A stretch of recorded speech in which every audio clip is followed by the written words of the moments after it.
the first time in over 60 years, we have fragments of a biblical book. So these are new pieces of the puzzle, and we can add them to our greater picture of the period and of the text. One Dead Sea Scroll contains a warning far more detailed than most end times prophecies. It does not speak only of chaos, fire, or destruction. It describes an organized final conflict between the forces of light and darkness, with rules, leaders, and a clear order of events. But the most disturbing detail is not what the scroll says will happen. It is how close its writers believed that moment already was. They were not describing a future thousands of years away. They believed the final age was forming around them. So what did this ancient scroll reveal, and why did its writers think the end had already begun? The cliffs of the Judean desert rise above one of the driest places on earth. The heat is intense, and rain is rare. That dry climate helped preserve leather manuscripts for almost 2,000 years. Near the ruins of Qumran, natural caves cut deep into the pale rock. According to the surviving discovery account, a young Bedouin shepherd entered one of those caves after hearing pottery break inside. Large clay jars stood in the darkness. Some were empty. Others held old rolls wrapped in decaying cloth. The manuscripts passed through local hands before scholars understood what they were. At first, nobody knew their true age, but the writing looked ancient. The leather was dark and damaged, and the words came from a world that had disappeared centuries earlier. The cave became known as Qumran Cave 1. In 1949, archaeologists examined the site. They found more fragments and confirmed that the manuscripts were ancient. 7 major scrolls were connected with the first discovery. Some were copies of familiar biblical books. One contained parts of Isaiah. Another became known as the Community Rule. But one scroll was completely different. It described a future war. The surviving parchment is about 279 centimeters long. It contains 19 columns of Hebrew writing. Parts of the beginning and end are missing. But most of the central plan survives. The writer gives orders to soldiers. He names different groups. He lists weapons. He explains where priests should stand. He gives different meanings to trumpet calls. This was not one damaged sentence open to any interpretation. It was a long and organized document. One of the first scholars to understand its importance was Eliezer Sukenik. Sukenik was an archaeologist at the Hebrew University of Jerusalem. He examined some of the newly discovered manuscripts during a time of growing violence around Jerusalem. He later acquired the war document and helped bring it into serious study. The physical evidence was now clear. The scroll was real. The cave was real. The parchment was real. And an ancient Jewish group had preserved a detailed account of the final conflict between good and evil. That discovery proved the document existed, but it did not explain what kind of end the writers expected. To understand that, we have to look at the first column. The war scroll does not begin with a long explanation. It moves directly into battle. On one side are the sons of light. On the other side are the sons of darkness. The forces of darkness are connected with Belial. In the scroll, Belial represents evil, rebellion, and disorder. He is not presented as an ordinary human commander. He stands behind the entire system of darkness. The document also names a powerful enemy called the Kittim. The Kittim fight alongside groups linked with Edom, Moab, Ammon, and Philistia. Facing them are people connected with the tribes of Levi, Judah, and Benjamin. These names come from scripture and ancient geography, but the writer does not treat them as distant history. He places them inside a coming war. The conflict happens on 2 levels. Human soldiers fight on the ground. Spiritual powers stand behind them. The earthly battle reflects a larger struggle between God and evil. The scroll describes a long campaign lasting about 40 years. The exact count is debated because the plan includes rest years and different stages. But the main idea is clear. The end is not one sudden event. It unfolds through preparation, repeated battles, and a final confrontation. The writer gives special attention to the last day. That final battle is divided into 7 clashes. The sons of light win one stage. Then, darkness pushes them back. Light wins again. Darkness answers. After 6 clashes, both sides have won 3 times. The result is even. Neither army can finish the war. Then the 7th stage begins. At that point, human skill is no longer enough. The final victory comes through divine power. Belial's forces are defeated. The sons of darkness lose control. The people of light survive. That sounds like a religious vision, but the document contains details that go far beyond a simple promise. It explains how the army should stand. It explains who should speak before battle. It explains when troops should move, attack, and retreat. That makes the scroll harder to dismiss as pure symbolism. The writers were not only saying that good would defeat evil one day, they were describing how people might prepare for that day. If you enjoy serious mysteries built from real evidence, subscribe to us, because the next part shows just how detailed this ancient battle plan really was. The scroll describes battle lines made up of groups of 1,000 soldiers. These men are not presented as an angry crowd. They move in organized ranks. Each group has a purpose. Some soldiers carry long spears. Others carry swords for close fighting. Some hold large shields. Other units use bows and arrows. The writer even gives measurements for certain weapons. That level of detail matters. A short religious poem would not need exact instructions for arranging troops. It would not need different weapons for different positions. It would not need a full system of signals. But the war scroll includes all of this. The document describes several kinds of trumpet calls. One signal gathers the army. Another tells the soldiers to move. A different sound begins the attack. Other calls control pursuit or withdrawal. In a loud battlefield, shouted orders can be lost. Trumpets allow large groups to move together.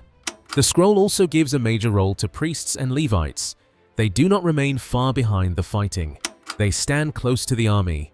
They speak to the soldiers. They give blessings. They sound the trumpets. They announce sacred words before the battle begins. This makes the force unlike an ordinary ancient army. The war is treated as both military action and worship. The weapons are physical, but their meaning is religious. The formations are practical, but their order is sacred. The army also carries sacred banners. The banners contain words linked with truth, justice, power, and victory. Similar words appear on shields and weapons. The purpose is clear. Every soldier must remember which side he belongs to.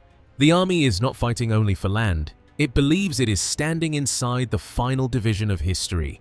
The priest gives the blessing. The trumpet gives the signal. The soldier moves at the appointed time. The sacred calendar decides when fighting can happen. Everything is controlled. But another detail makes the document even more important. Some of its military methods resemble the organized warfare used by major ancient empires. The writers may have studied the tactics of the same forces they expected to defeat. That means the scroll was connected with a real political world. Its authors knew what large armies looked like. They knew how foreign soldiers moved. They knew how empires controlled territory. And they gave their main enemy one repeated name: Kittim. To understand why the final war seemed close, we have to understand who the Kittim were. The name Kittim did not always mean the same thing. Its oldest link was with Kition, an ancient city on Cyprus. Later Jewish writers used the word more widely. It could describe Western ships, armies, or foreign powers. That creates one of the main debates around the war scroll. Some scholars connect the Kittim with the Seleucid Empire. The Seleucids were Greek-speaking rulers who controlled the region before Rome. Other researchers believe the name later pointed towards the Roman Empire. Both ideas may hold part of the answer. The document may contain material from more than one period. An older section could have referred to Greek rulers. A later writer could have applied the same name to Rome. Rome became the main power in the region during the 1st century BCE. In 63 BCE, the Roman commander Pompey captured Jerusalem. After that, Judea came under Roman influence and control. Local rulers still existed, but Roman power stood behind them. Rome shaped politics. Rome controlled military force. Rome influenced leadership, and Roman soldiers could enter the land whenever the empire chose. For a small religious movement, this was more than a change of government. It could look like the final foreign empire described in ancient prophecy. Rome came from the west. Its army was highly organized. Its power kept growing. It controlled the holy city. It affected the temple, and it seemed almost impossible to defeat. The war scroll describes an enemy with that kind of power. This is why many scholars connect at least some uses of Kittim with Rome. The link is not certain in every line, But the wider pressure is clear. The writers were not waiting for a completely unknown enemy from a distant future. They lived under foreign control. They saw powerful armies in their region. They knew Jerusalem had fallen to an empire from the west. They believed scripture explained what that meant. The enemy described in sacred language may already have been standing outside their world. That made the final war feel much closer. But why would a small community living near the Dead Sea believe it had a role in defeating such a power? The answer comes from the people who preserved the scroll. The ancient settlement of Qumran stood near the caves where the manuscripts were found. The exact connection between every scroll and the settlement remains debated, but several texts clearly came from closely related religious communities. One name used by these people was the Yahad. The word can mean a united community. Another important Cave 1 document is the community rule. It explains how members entered the group. It describes shared property. It gives rules for meals. It explains punishment.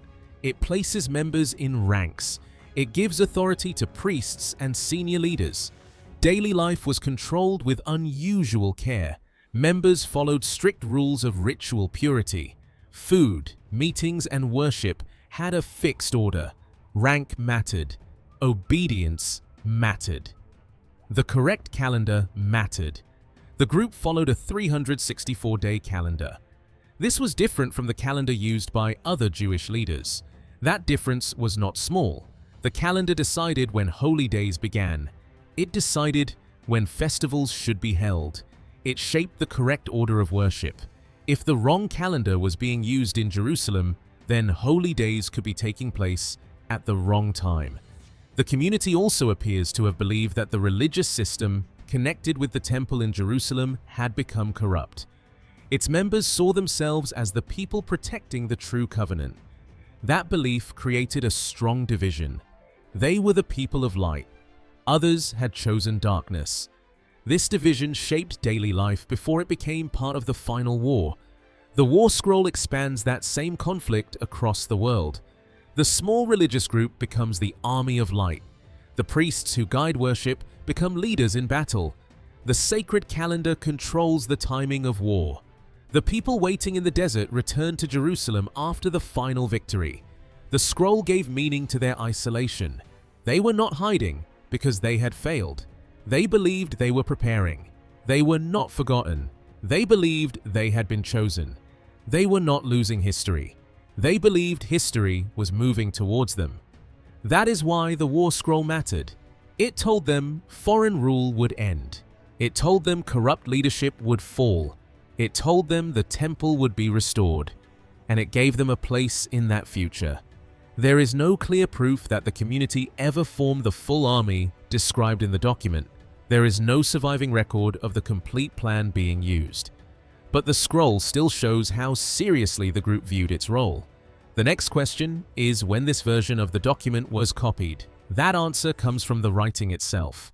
6 ancient manuscripts rarely include a clear date written at the bottom. Researchers must study the material and the handwriting. One main method is called paleography. Paleography is the study of ancient writing styles. The shapes of letters change over time. A letter written in one century may look different in another. Researchers compare the war scroll with other manuscripts whose dates are better understood. The document uses a formal style known as Herodian script. Most scholars place the surviving copy in the late 1st century BCE or the early 1st century CE. That means the parchment was copied when Roman power was growing across Judea. But the date of a copy is not always the date when the original words were first written. A scribe can copy an older work. A later editor can add new parts. Different traditions can be combined into one document. The war scroll shows signs of this process. Some parts use different time systems. Some ideas appear more than once. Certain sections seem to expand earlier material. Related war texts were also found in Cave 4. These fragments are known as 4, K491 to 4, K497. Some parts resemble the Cave 1 scroll, other parts are different. That suggests the war tradition existed in several forms. It may have developed over many years. Researchers also compare the document with Hellenistic warfare and Roman military practice. The formations, weapons and signals show knowledge of organized ancient armies. But this method also has limits. A later writer could preserve an older Greek system. An editor living under Rome could add newer details. So the evidence cannot give one perfect date for every sentence, but it does give a strong historical setting.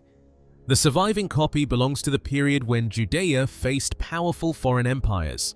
The handwriting fits that time, the military language fits the ancient world, and the fears inside the document match the pressure of foreign control. This matters because it changes how we understand the title. The writers were not creating a code for a modern year.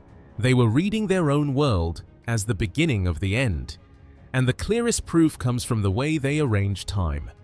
Subscribe to us for more investigations into ancient documents and hidden history. Because the War Scrolls timetable shows what these people believed the end would actually look like. The War Scroll does not describe the end as one sudden event. It presents a long campaign. One section gives 6 years of war against the main imperial enemy.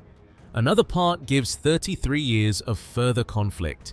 The exact total depends on how the rest years are counted. But the main point is clear. The final age unfolds over time. It includes preparation, it includes separate campaigns, it includes pauses, and it ends with a final battle. The scroll respects sabbatical years. During these sacred years, normal fighting appears to stop. That detail reveals something important. The community believed even the end of the age had to follow sacred law. War did not replace religion. Religion controlled the war. That is why priests, calendars, and soldiers appear together. The final conflict is both military and sacred. The document then returns to the 7 final clashes. Light wins once, darkness answers, light wins again, darkness returns. After 6 clashes, the result is even. Each side has won 3 times. The human armies cannot settle the conflict. Then the 7th stage begins. God decides the outcome. Belial's rule ends. The foreign enemy falls. The sons of light return. The temple service is restored. Correct sacrifices begin again. This is the end described by the scroll. It is not mainly the destruction of the planet. It is the destruction of corrupt rule. The world continues. Jerusalem continues. The people continue. But the system controlling them changes. The writers believed history would be corrected. Foreign power would end. False worship would end. The correct priesthood would return. The final age would lead to order, not empty destruction. Human preparation still matters. The army must stand ready. The priests must follow the correct order. The people must remain faithful. But human action cannot force the final victory. Only God can decide when the 7th stage begins. And that creates the biggest problem in the document. The scroll gives numbers. It gives stages, it gives years, but it never gives a confirmed starting date. Without that date, no one can turn the document into a reliable modern countdown. So how did the writers know the end was close? The answer comes from another scroll found in the same cave. The War Scroll gives an order of events. It does not give a calendar date. There is no line saying the war will begin in a certain year. There is no starting point that can be carried forward to 2026. That means the 40-year campaign cannot be used as a modern countdown. Another Cave 1 document helps explain why. It is called the Habakkuk Commentary. Its ancient name is Pesher Habakkuk. A Pesher is a form of interpretation. It takes an older prophecy and explains how that prophecy applies to the writer's own time. The Qumran community did not read prophecy only as ancient history. Its members believed hidden meanings pointed to events happening around them. A foreign army could become a prophetic enemy. A religious leader could become a figure described in scripture. A current conflict could become part of the final age. The Habakkuk commentary speaks about the last generation. It also admits that the expected final period had been extended. That means the community had already been waiting. Its members believed the end was near, but the promised victory had not arrived. The delay created a serious problem. Instead of abandoning their belief, they explained that the appointed time was longer than people first understood. This is one of the strongest clues in the investigation. The end was not distant to them. It was close enough to be delayed. They expected it soon enough to notice that it had not happened. The War Scroll's own numbers show the same difficulty. Some researchers focus on about 40 years of conflict. Others describe a wider 49-year sacred cycle. The difference comes from how the active campaigns and rest years are counted. But neither number solves the main problem. There is still no starting year. The scroll does not give a date for our time. It does not predict a modern government. It does not identify a present-day war. The real meaning is more direct. The community believed the final age had already started in its own world. Rome was present. Jerusalem was controlled. The temple was disputed. The people of Qumran were waiting in the desert. To them, the signs were already visible. But one question remains. Did they truly expect to fight this war, or did the document serve another purpose? The War Scroll can be understood in three main ways. The first is as a real battle plan. The detailed weapons, formations, and trumpet calls support that idea. The community may have believed it would one day fight. The second is as a religious ceremony. Many sections contain prayers, blessings, and formal speeches. The text may have been used to shape worship and loyalty. The third is as a vision of the future. The community may have written down what it believed God would eventually do. The most realistic answer is that the scroll combines all three. It is military, it is religious, and it is prophetic. For the people who preserved it, these categories were not separate. Politics could have spiritual meaning. War could become part of worship. A foreign empire could be both a real enemy and a sign of the final age. A desert community could be both a religious group and a future army. The scroll also gave its members a powerful identity. It told them they were the sons of light. It explained why they were separated from others. It told them why suffering continued. It promised that foreign power would not last forever. It gave the delay a purpose. It gave the future an order. The community did not control Rome. It did not control Jerusalem. It did not control the temple. But the scroll told its members that all three would eventually come under God's rule. That belief turned weakness into preparation. It turned isolation into a mission. It turned waiting into obedience. There is no proof that the full army ever assembled. There is no record of the seven-stage battle taking place. The settlement at Qumran was destroyed during the Roman period. This most likely happened around the time of the First Jewish Revolt, which began in 66 CE. Rome remained in control.